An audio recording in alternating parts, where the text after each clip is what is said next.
నమస్కారం, BSK news కి స్వాగతం. హెడ్లైన్ చూద్దాం.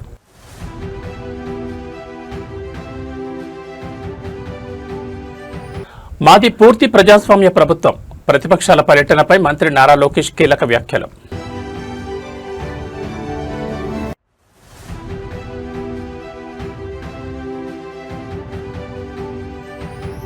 ఆక్వా రంగానికి మెరికల్ లేని విద్యుత్ సబ్సిడీ 1,175 కోట్ల భారీ నిధులు విడుదల చేసిన ప్రభుత్వం.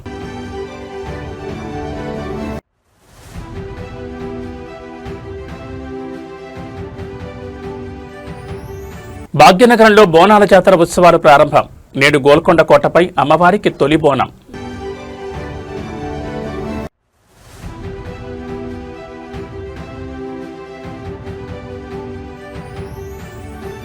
హైదరాబాద్లో గ్లోబల్ దౌత్య సంబరం. ప్రతిష్టాత్మక బ్రిక్స్ మంత్రుల సదస్సు ప్రారంభం. ఇక డీటెయిల్స్ చూస్తే ఆంధ్రప్రదేశ్ రాజకీయాల్లో నాయకుల మధ్య పర్యటనల పర్మిషన్లు మరియు ప్రజాస్వామ్య వెలుపలపై సరికొత్త రగడ మొదలైంది. గత ప్రభుత్వ హయాంలో విపక్ష నేతలను ఇళ్లకే పరిమితం చేస్తూ హౌస్ అరెస్టులు చేసిన సంస్కృతికి భిన్నంగా తమది పూర్తి ప్రజాస్వామ్య ప్రభుత్వం అని మంత్రి నారా లోకేష్ స్పష్టం చేశారు. వైఎస్ జగన్మోహన్ రెడ్డి పర్యటనలను ఉద్దేశించి మాట్లాడుతూ తాము ప్రతిపక్ష నేతలకు హెలికాప్టర్ వేసుకుని తిరిగేందుకు కూడా పర్మిషన్లు ఇచ్చామని, అయితే పర్యటనల నెపంతో రాష్ట్రంలో శాంతి భద్రతలకు విఘాతం కలిగిస్తే మాత్రం చట్టం తన పని తాను చేసుకుపోతుందని, ఎవరిని వదిలేదని కఠిన హెచ్చరికలు జారీ చేశారు. ఏపీలో శాంతి భద్రతల నిర్వహణపై ప్రభుత్వం అత్యంత కఠినంగా వ్యవహరిస్తోంది. గతంలో తమ నాయకుల పర్యటనల సమయంలో పోలీసుల ఆంక్షలు ఏ విధంగా ఉండేవో గుర్తు చేస్తూ ప్రస్తుత ప్రజాస్వామ్య పాలనలో ప్రతిపక్షాలు కల్పిస్తున్న స్వేచ్ఛను మంత్రి లోకేష్ ఎత్తి చూపారు. రాష్ట్రంలో శాంతియుత వాతావరణాన్ని కాపాడుకుంటూ రాజకీయ విమర్శలు ప్రతి విమర్శల మధ్య ప్రజాస్వామ్య హక్కులకు భంగం కలగకుండా చూస్తూ శాంతి భద్రత పరిరక్షణ కోసం క్షేత్రస్థాయిలో పోలీసు యంత్రాంగం పడ్డ కష్టాన్ని గౌరవించాలని, ఆందోళన పేరుతో ఉద్రిక్తతలు సృష్టిస్తే ఊరుకునేది లేదని తేల్చి చెప్పారు. ఈ తాజా వ్యాఖ్యలతో అటు వైఎస్ఆర్ కాంగ్రెస్, ఇటు తెలుగుదేశం శ్రేణుల మధ్య డిజిటల్ ప్లాట్ఫామ్స్ పై #వార్ పీక్స్ కు చేరింది.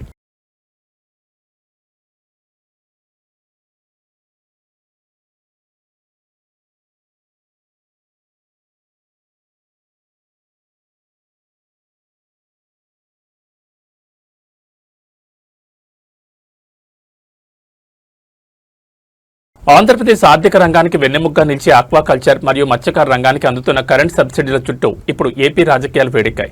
గత వైఎస్ఆర్ కాంగ్రెస్ ప్రభుత్వం విధించిన కఠిన నిబంధనల వల్ల ఆక్వా రైతులు ఎదుర్కొన్న కష్టాలను ప్రస్తావిస్తూ వ్యవసాయ మంత్రి అచ్చెన్నాయుడు తీవ్రస్థాయిలో ధ్వజమెత్తారు. గతంలో చంద్రబాబు నాయుడు ఆక్వా రంగాన్ని ఆదుకునేందుకు యూనిట్ విద్యుత్ను ₹2కి అందించిన విషయాన్ని గుర్తు చేసిన ఆయన, ప్రస్తుతం తమ ప్రభుత్వం ఎలాంటి మెలికలు లేకుండా 1,175 కోట్ల భారీ సబ్సిడీని విడుదల చేస్తుందని ప్రకటించారు. ఈ క్రమంలోనే విపక్ష నేత జగన్మోహన్ రెడ్డి చేసిన విమర్శలపై కౌంటర్ ఇచ్చారు. రాష్ట్రంలోని కోస్తా జిల్లాలో లక్షలాది ఎకరాల్లో సాగుతున్న రొయ్యల, చేపల చెరువులకు కరెంటు ఛార్జీల భారం తగ్గించేందుకు ప్రభుత్వం ప్రాధాన్యమిస్తోంది. గత ప్రభుత్వ హయాంలో ఆక్వాజోన్ పరిమితులు మరియు ఇతర సాంకేతిక కండిషన్ల పేరుతో సబ్సిడీలను నిలిపివేసి రైతులను నట్టేటముంచారని మంత్రి అచ్చెన్నాయుడు ఆరోపించారు. కరెంటు బిల్లుల భారం మోయలేక ఫీడ్ ధరలు పెరిగిపోయి సకాలంలో ప్రభుత్వం సబ్సిడీలు అందక చెరువులను ఎండబెట్టే పరిస్థితి చేరుకుని క్షేత్రస్థాయిలో ఆక్వా రైతాంగం పడ్డ కష్టాన్ని అధిగమించేలా ప్రస్తుత ప్రభుత్వం చర్యలు చేపట్టిందని స్పష్టం చేశారు. ఎలాంటి కఠినమైన ఆంక్షలు పెట్టకుండానే 1,175 కోట్ల విద్యుత్ రాయితీని అందిస్తూ ఆక్వా పరిశ్రమను సంక్షోభం నుంచి గట్టెక్కించేందుకు తమ ప్రభుత్వం కట్టుబడిందని మంత్రి తేల్చి చెప్పారు.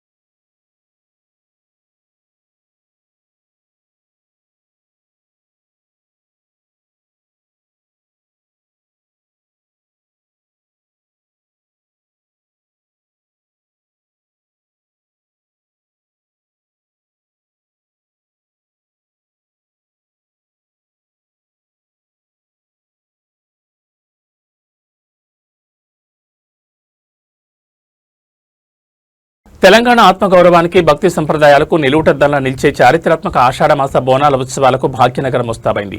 ఇవాళ్టి నుంచి గోల్కొండ కోటపై వెలిసిన శ్రీ జగదాంబ మహంకాళి దేవాలయం బోనాల ఉత్సవాలు అత్యంత వైభవంగా ప్రారంభం కానున్నాయి. ఈ చారిత్రాత్మక వేడుకల్లో పాల్గొని అమ్మవారికి పట్టు వస్త్రాలు సమర్పించాల్సిందిగా తెలంగాణ ముఖ్యమంత్రి రేవంత్ రెడ్డిని ఆలయ కమిటీ అధికారికంగా ఆహ్వానించింది. ఆషాఢమాసంలో జరిగే తొలి బోనం గోల్కొండ జగదాంబ మహంకాళి అమ్మవారికే సమర్పిస్తారు.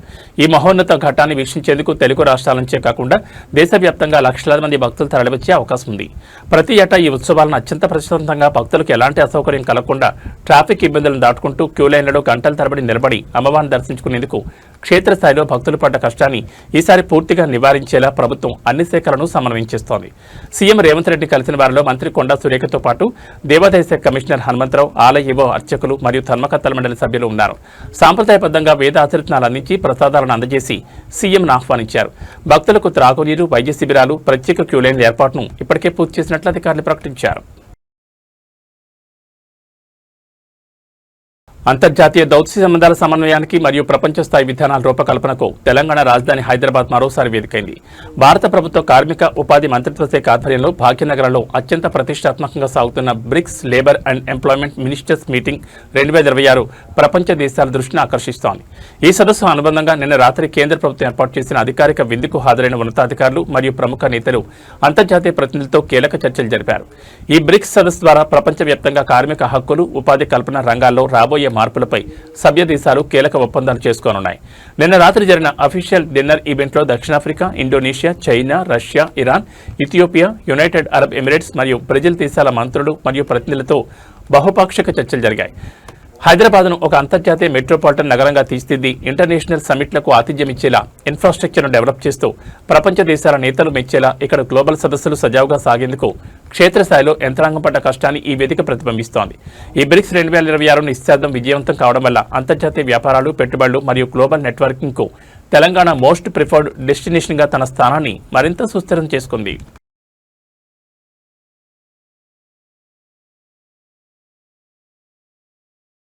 భారతదేశ ఆధ్యాత్మిక రాజధాని, ప్రధానమంత్రి నరేంద్ర మోడీ నియోజకవర్గమైన వారణాసి ఇన్ఫ్రాస్ట్రక్చర్ చరిత్రలో సరికొత్త అధ్యాయం ప్రారంభం కాబోతోంది. కాశీలో టూరిజం, అర్బన్ డెవలప్మెంట్ను ప్రపంచ స్థాయి ప్రమాణాలతో తీర్చిదిద్దేందుకు కేంద్ర ప్రభుత్వం సంచలన నిర్ణయం తీసుకుంది. పవిత్ర కాశీ నగరంలో ట్రాఫిక్ రద్దీని పూర్తిగా నివారిస్తూ 25,000 కోట్ల భారీ బడ్జెట్తో గంగా, వరుణ కారిడార్ల నిర్మాణానికి కేంద్రం గ్రీన్ సిగ్నల్ ఇచ్చింది. కాశీ విశ్వనాథుని దర్శించుకునేందుకు ఏటా దాదాపు 15 కోట్ల మందికి పైగా భక్తులు దేశ విదేశాల నుంచి వారణాసికి తరలివస్తున్నారు. ఈ భారీ టూరిజం రద్దీని తట్టుకునేలా 2 మెగా రహదారులను డిజైన్ చేశారు. ఏటా కోట్ల సంఖ్యలో భక్తులు తరలివస్తున్న తరుణంలో వారణాసిలోని ఇరుకైన వీధుల్లో ట్రాఫిక్ జామ్లలో చిక్కుంటూ గంటల తరబడి ప్రయాణ సమయాన్ని కోల్పోతూ క్యూలైన్ల వైపు వెళ్లేందుకు క్షేత్రస్థాయిలో దేశవ్యాప్త భక్తులు, స్థానిక ప్రజలు పడ్డ కష్టాన్ని శాశ్వతంగా తొలగించాలని ఈ కారిడార్లను నిర్మిస్తున్నారు. ఇందులో మొదటిదైన 46 కిలోమీటర్ల Ganga elevated corridor Varanasi ring రోడ్ను నేరుగా NH-19 కలుపుతుంది. అలాగే 43.2 కిలోమీటర్ల పొడవుతో నిర్మించే వరుణ కారిడార్ నేరుగా NH-31తో అనుసంధానం కానుంది. దీనివల్ల నగరంలోకి రాకుండానే జాతీయ రహదారుల ద్వారా సుదూర ప్రాంతాల భక్తులు కాశీకి చేరుకోవచ్చు. వారణాసిలో గంగా, వరుణ కారిడార్ల నిర్మాణం పూర్తయితే అది కేవలం ఉత్తరప్రదేశ్ రవాణా వ్యవస్థనే కాకుండా భారతదేశ ఆధ్యాత్మిక పర్యాటక రంగాన్ని గ్లోబల్ లెవెల్కు తీసుకెళ్తుంది. విశాఖపట్నం బ్లూ ఎకానమీ మరియు మత్స్యకారుల జీవన భద్రతపై ఆందోళన రేకెత్తిస్తూ తీర ప్రాంతాల్లో మరో ఘోర ప్రమాదం చోటు చేసుకుంది. వైజాగ్ ఫిషింగ్ హార్బర్ సమీపంలో వేటకు వెళ్లిన 7 మత్స్యకారుల బోటు సముద్రంలో ప్రమాదానికి గురైంది. ఈ ప్రమాదంలో బోటులోని 2 మత్స్యకారులు తీవ్రంగా గాయపడగా తోటి వేటగాళ్లు అత్యంత సాహసోపేతంగా స్పందించి వారిని రక్షించి తీరానికి చేర్చారు. ప్రస్తుతం బాధితులు ఆసుపత్రిలో అత్యవసర చికిత్స పొందుతున్నారు. హార్బర్ నుండి వేటకు బయలుదేరిన కొద్దిసేపటికే సాంకేతిక లోపం లేదా సముద్రపు అలల తీవ్రత కారణంగా బోటు ఒక్కసారిగా ప్రమాదానికి గురైనట్లు ప్రాథమిక సమాచారం అందుతోంది. బోట్లోని 7 మత్స్యకారులు నీటిలో మునిగిపోయే పరిస్థితి రాక సమీపంలోనే ఉన్న ఇతర బోట్ల మత్స్యకారులు సకాలంలో స్పందించి రెస్క్యూ ఆపరేషన్ చేపట్టారు. ప్రాణాలను అరచేతులు పెట్టుకుని రెక్కాడితే గాని డొక్కాడిన బతుకులతో ప్రతిరోజు సముద్ర పాలలపై వేటకు వెళుతూ ఇలాంటి ఆకస్మిక ప్రమాదాలు జరిగి ప్రాణాపాయ స్థితిలో ఆసుపత్రి పాలు కావడంతో క్షేత్రస్థాయిలో మత్స్యకార కుటుంబాల పడ్డ కష్టాన్ని అధిగమించేలా మత్స్యశాఖ తక్షణ సహాయక చర్యలు ప్రకటించాలని స్థానిక సంఘాలు డిమాండ్ చేస్తున్నాయి. హార్బర్ పరిధిలో పదే జరుగుతున్న ఈ ప్రమాదాలపై మెరైన్ పోలీసులు విచారణ ప్రారంభించారు. బోట్ల సామర్థ్యం మరియు రక్షణ కవచాల నాణ్యతను సమీక్షించాల్సిన అవసరం ఉందని స్పష్టం చేస్తున్నారు.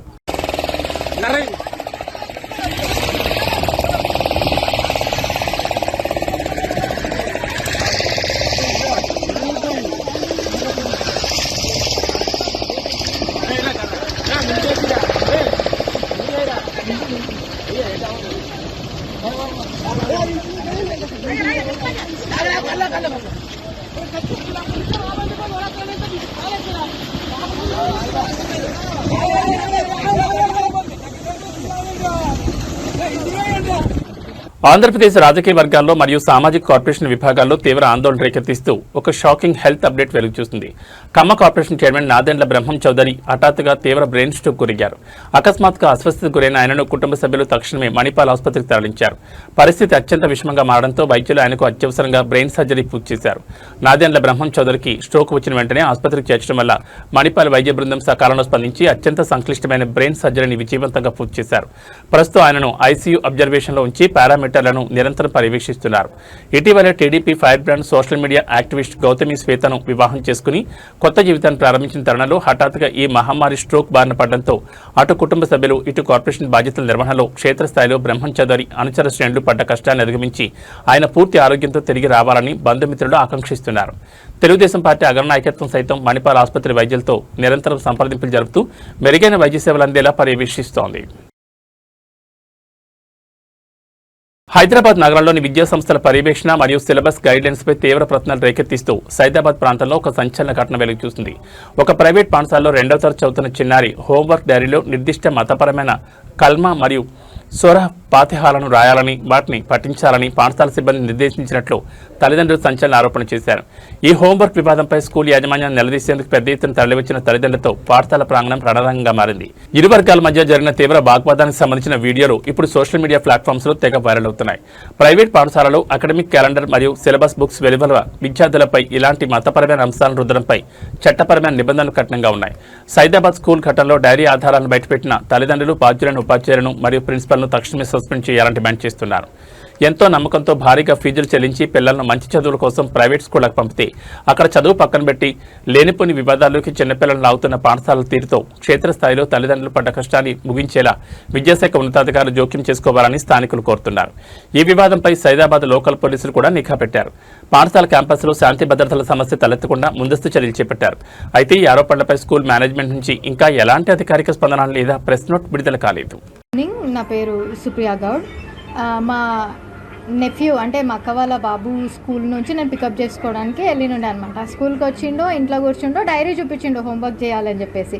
డైరీ చూపిస్తే ఇక్కడ ఏదో రాస్తుందని చూపిస్తే చూస్తే రీడ్ 1,2 కల్మా ఇంకా రీడ్ ఫతే అని చెప్పేసి కొన్ని ఉన్నాయన్నమాట డైరీలో. నాకు అర్థమైతలే అసలు ఒక అబ్బాయికి 6 years బాబు 2nd class బాబుకి ఈ ప్రాక్టీసెస్ అంది ఎందుకు చేపిస్తున్నారు మీరు? స్కూల్ అంటే క్వాలిటీ ఆఫ్ ఎడ్యుకేషన్ ఇవ్వాలి. రిలీజియస్ ఆస్పెక్ట్స్లో అసలు స్కూల్కి ఏ టైప్ ఆఫ్ ఇది కనెక్షన్ లేదు. If you are giving education just give that. మీరు ఇండైరెక్ట్గా ఇట్లా ప్రాక్టీసెస్ చేసి మేము కావాలని రాయలేదు, మేము బై మిస్టేక్ రాసినామంటే ఎంతవరకు తీసుకుంటాం? ఆల్రెడీ ఫస్ట్ ఒకసారి రాసిర్రు, రీడ్ 1,2 కల్మా అని రాసిర్రు, అది స్ట్రైక్ ఆఫ్ చేసిర్రు. ఓకే పర్లేదు, నేను చూడలేదు, నేను అది వదిలేసిన. ఇప్పుడు ఈ రోజు కూడా రాసిర్రు, ఈ రోజు కూడా రాసి ఫతే చదివించండి, అదేదో సబ్జెక్ట్, ఆ పేరు నాకు కూడా తెలియదు, ఆ సబ్జెక్ట్ పేరు వేసి రాసి ఫతే చదవండి అని చెప్పి రాస్తున్నారు. అసలు వాడి ఏజ్ ఏంది, వాడి రిలీజన్ ఏంది అంటే అదొక టైప్ ఆఫ్ బ్రెయిన్ వాష్ లాగానే ఫీల్ అయినా. నేను వెళ్ళి అడిగితే ఆ స్కూల్ ప్రిన్సిపల్ ఏమని చెప్తుంది, ఇది ఒక రిలీజియస్ ప్రాక్టీస్, ఇది అందరు స్టూడెంట్స్కి మ్యాండేటరీ అని చెప్తున్నారు. అట్లా mandatory? You are literally forcing things to write. అసలు యాక్చువల్లీ ఇక్కడ చూడండి, ఇక్కడ రాసింది రీడ్ ఇగో డేట్, ఈరోజుదే డేట్, ఇది ఈరోజుదే ఇక్కడ రాసింది.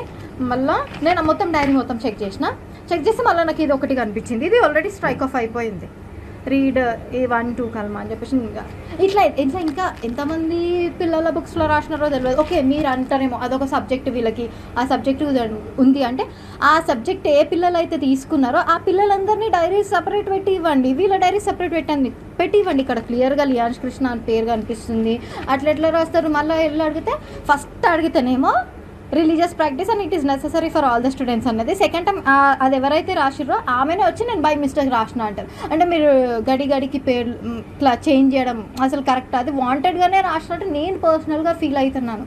ఇది ఇంకా ఈ ఒక్క డిపార్ట్మెంట్లోనే అవుతుందా? ఇంకా సక్సెస్ స్కూల్ సైదాబాద్ ఇంకా వేరే బ్రాంచెస్ కూడా ఉన్నాయి, కాలేజెస్ కూడా ఉన్నాయి. ఇంకా వీళ్ళకి అసోసియేట్ అయ్యి మళ్ళీ ఎంతమందితో అట్లా ఎన్ని రాస్తున్నారో మనకు అసలు ఐడియానే లేదు. ఈ రోజు నేను డైరీ చూసినా కాబట్టి రియాక్ట్ అన్నాను. నేను ఒకవేళ డైరీ చేయకపోతే నేను అసలు రియాక్ట్ కూడా కాకపోతుండే. దీనిపైన డెఫినెట్గా authority concern department, educational department ఎవరైతే అథారిటీస్ ఉన్నారో, హైరార్కీ ఉందో, డెఫినెట్గా నేను పాయింట్ రేజ్ చేస్తాను. డెఫినెట్గా నేను స్టాండ్ తీసుకొని మాట్లాడతాను. ఎందుకంటే ఇది అన్యాక్సెప్టబుల్. కొంతమంది పేరెంట్స్ ఏమనుకుంటారు, అది కూడా ఒక సబ్జెక్ట్ ఏమో, అది కూడా చదివించాలేమో, అది కూడా చదివించడం స్టార్ట్ చేస్తారు. When it is not part of their life, then ఎందుకు? ఇది ఒక టైప్ ఆఫ్ బ్రెయిన్ వాష్, ఇది ఒక టైప్ ఆఫ్ ఫోర్స్ చేస్తున్నట్టు, ఇది ఇండైరెక్ట్ యాక్ట్, ఇది ఇండైరెక్ట్గా ఇంపాక్ట్ అవుతుంది ఎవరికైనా. ప్రభుత్వ ఆసుపత్రుల్లో వైద్య సేవలను బలోపేతం చేస్తున్నామని పాలకులు చెప్తున్న మాటలకు క్షేత్రస్థాయి వాస్తవాలకు ఎలాంటి పొంతనం లేదో నిరూపించే అత్యంత దిగ్భ్రాంతికరమైన ఘటన భద్రాద్రి కొత్తగూడెం జిల్లా కేంద్రంలో చోటు చేసుకుంది. మాతా శిశు సంరక్షణ కేంద్రానికి పురిటి నొప్పులతో అల్లాడిపోతూ వచ్చిన ఓ పేద గర్భిణీ మహిళను అక్కడి విధుల్లో ఉన్న వైద్యులు సిబ్బంది పూర్తిగా నిర్లక్ష్యం చేశారు. తీవ్ర నొప్పులు భరించలేక కూర్చోవడానికి బెడ్ కూడా దొరకని స్థితిలో ఆసుపత్రిలోనే నిల్చున్న చోటే ఆ తల్లి బిడ్డకు జన్మనిచ్చింది. ఎత్తు నుండి ఒక్కసారిగా కాంక్రీట్ నేలపై పడడంతో ఆ పథకందు తలకు శరీరానికి తీవ్ర గాయాలయ్యాయి. సదరు గర్భిణీ మహిళ ప్రసవ వేదనతో ఆసుపత్రి మెట్లు ఎక్కినప్పటి నుండి డ్యూటీలో ఉన్న సిబ్బంది కనీస అత్యవసర వైద్యం అందించడానికి నిరాకరించినట్లు తోటి రోగులు చెప్తున్నారు. నిల్చున్న చోటే కాన్పు జరిగి పసిబిడ్డ కింద పడి రక్తపు మడుగులో ఉండడం చూసి వార్డులోని ఇతర రోగులు తీవ్ర భయాందోళనకు గురయ్యారు. నవమాతాలు మోసి కన్నబిడ్డను క్షేమంగా చేతిలోకి తీసుకోవాలని ఆశపడి ప్రభుత్వ దవాఖానాకు వస్తే అక్కడ స్ట్రెచ్చర్ కూడా ఇవ్వని సిబ్బంది నిర్లక్ష్యం వల్ల నిల్చున్న చోటే కాన్పు జరిగి బిడ్డ నేలపాలు కావడంతో ఆ కన్న తల్లి క్షేత్రస్థాయిలో పడ్డ కష్టాన్ని చూసి స్థానికులు ఆసుపత్రి మేనేజ్మెంట్ను ముట్టడించారు. ఈ ఘోర ఉదంతంపై సమాచారం అందుకున్న లోకల్ పోలీసులు రంగంలో దిగి విచారణ చేపట్టగా అక్కడి వైద్యులు అత్యంత నిర్లక్ష్యపు సమాధానాలిస్తూ తమ తప్పును కప్పిపుచ్చుకునే ప్రయత్నం చేయడం స్థానికంగా మరింత ఆగ్రహాన్ని రేకెత్తించింది.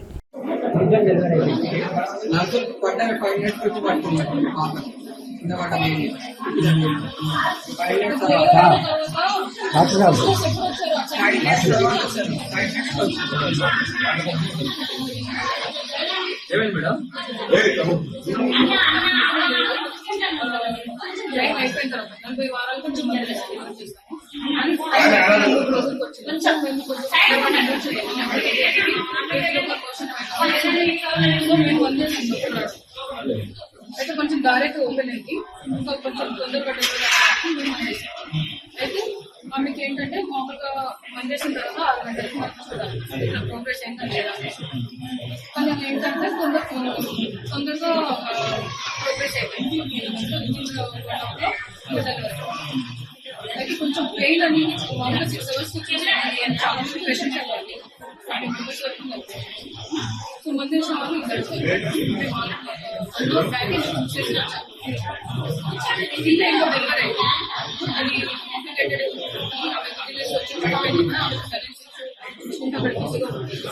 అండ్ సిస్టర్స్ కూడా ఇక్కడ ఎవరు పెయిన్ ఫస్ట్ ఎవరైనా పెయిన్ అంటే మామూలుగా మనం ఎగ్జామినేషన్ చేయాల్సి వస్తుంది. మనం ఇన్ఫెక్షన్ వచ్చే ఛాన్సెస్ ఉంటుంది. వాళ్ళు అసలు అట్లీస్ట్ పెయిన్ ఉంది అంటే మనం వెళ్ళి చూడడానికి ఉంటుంది. ఆశా వర్కర్ వచ్చి చెప్పింది బ్లీడింగ్ అవుతుందంట అని చెప్తే సిస్టర్స్ చూడడానికి అని చెప్పి లేచారంటే అప్పుడే ఆమె ముగ్గేసి డెలివరీ కూడా అయిపోయింది. సో అట్లీస్ట్ ముందు చెప్పుంటే మాకు మేము వచ్చి చూసేవాళ్ళం. ఆమె అక్కడి నుంచి లేదు సార్ డెలివరీ ఆమె జస్ట్ వచ్చి చెప్పారు, వాళ్ళు లేచి వెళ్ళేసరికి ఆమె డెలివరీ అయిపోయింది. జస్ట్ 1 minute గ్యాప్, 1 minute లో ఆమె డెలివరీ అయిపోయింది. సో రియాక్ట్ అయ్యే లోపు ఆమె డెలివరీ అయిపోయింది. అట్లీస్ట్ పెయిన్ అని ముందు మదర్ అంటే సోషల్ మీడియా పవర్ ఏంటో మరియు ఒక సాదాసీదా అభిమాని గుండెల్లోని ప్రేమ స్టార్ హీరోల్ని ఎలా కదిలిస్తుందో నిరూపించే ఒక వండర్ఫుల్ మూమెంట్ టాలీవుడ్లో హాట్ టాపిక్గా మారింది. ఇంటర్నెట్ ప్రపంచంలో అయ్యగారి నెంబర్ 1 అనే సింగిల్ డైలాగ్తో రాత్రికి రాత్రి సెన్సేషన్ క్రియేట్ చేసిన ఫ్యాన్ నాగరాజు గుంటూరులో జరిగిన లెనిన్ చిత్ర ఈవెంట్లో తన డ్రీమ్ హీరో అఖిల్ అక్కినేని కలుసుకున్నారు. అఖిల్ని చూడగానే స్టేజ్ పైనే కాళ్లపై పడి కన్నీళ్లు పెట్టుకున్న నాగరాజును అఖిల్ ప్రేమతో పైకి లేపి గట్టిగా ఆలింగనం చేసుకున్నారు. అఖిల్ అక్కినేని నటించిన యాక్షన్ డ్రామా లెనిన్ చిత్ర ప్రమోషనల్ భాగంగా గుంటూరులో గ్రాండ్ ఈవెంట్ ప్లాన్ చేశారు. ఈ ఈవెంట్ కు ప్రత్యేక అతిథిగా హాజరైన వైరల్ ఫ్యాన్ నాగరాజును అఖిల్ స్వయంగా స్టేజ్ పైకి ఆహ్వానించి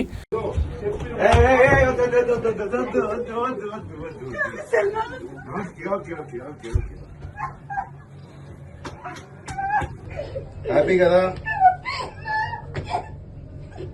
హ్యాపీ కదా చూడు మా ఆవిడ కూడా ఉంది. హాయ్ చెప్పు. Okay okay okay okay okay happy కదా హ్యాపీ కదా హ్యాపీ హ్యాపీ నీ వల్లే నాకు అయ్యగారి పేరు వచ్చింది. ఓకే మళ్ళీ కొడదాం, ఇంకోటి కూడా పైకి వెళ్ళిపోవాలి. ఓకే ఓకే వెళ్దాం వెళ్దాం వెళ్దాం వెళ్దాం ఓకే. అంతర్జాతీయ ఫైనాన్షియల్ మార్కెట్ సంకేతాల నేపథ్యంలో హైదరాబాద్ బులియన్ మార్కెట్లో పసిడి ధరలు స్వల్పంగా తగ్గుముఖపడ్డాయి. నిన్న భారీగా పెరిగిన గోల్డ్ రేట్లు ఇవాళ పసిడి ప్రియులకు కాస్త ఊరటనిస్తూ కిందకి దిగొచ్చాయి. నగరంలో 24 క్యారెట్ల ప్యూర్ గోల్డ్ 10 గ్రాములపై 280 మేర తగ్గగా ఆభరణాల తయారీకి వాడే 22 క్యారెట్ల బంగారం ధర కూడా 250 మేర దిగొచ్చింది. ఇవాళ మార్కెట్ ముగిసే సమయానికి 24 క్యారెట్ల 10 గ్రాముల పసిడి ధర 1,43,290గా నమోదైంది. అదేవిధంగా సామాన్యులు ఎక్కువగా కొనుగోలు చేసే 22 క్యారెట్ల 10 గ్రాముల బంగారం ధర 1,31,350కి దిగొచ్చింది. మరోవైపు వెండి ధరలు స్థిరంగా కొనసాగుతూ కేజీ వెండి ధర 2,40,000 పలుకుతోంది.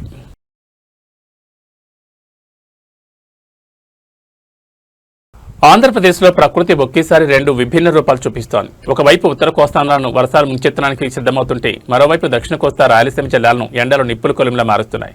బంగాళాఖాతంలో ఏర్పడిన అల్పపీడనం మరింత బలపడిందని భారత వాతావరణ శాఖ అత్యవసర బులెటిన్ విడుదల చేసింది.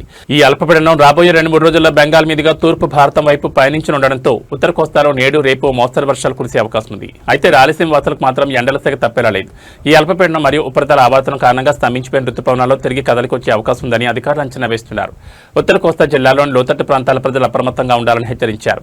గత కొన్ని వారాలుగా ఎండల తీవ్రతతో అల్లాడిపోతూ పంటలు ఎండిపోకుండా కాపాడుకునేందుకు మరియు తాగునీటి ఎద్దడిని తట్టుకునేందుకు క్షేత్రస్థాయిలో రైతాంగం సామాన్య ప్రజలు పడ్డ కష్టాన్ని వాతావరణంలో వస్తున్న ఈ మార్పులు కొంతవరకు ప్రభావితం చేయనున్నాయి. అయితే వర్షాలు కేవలం ఉత్తర కోస్తాకే పరిమితం కావడం వల్ల రాయలసీమ మరియు దక్షిణ కోస్తా ప్రాంతాల్లో రాబోయే 6-7 రోజుల పాటు ఎండల తీవ్రత గరిష్ట స్థాయిలోనే కొనసాగుతుందని ప్రజలు మధ్యాహ్నం వేళలో బయటకు రావద్దని వాతావరణ కేంద్రం స్పష్టం చేసింది.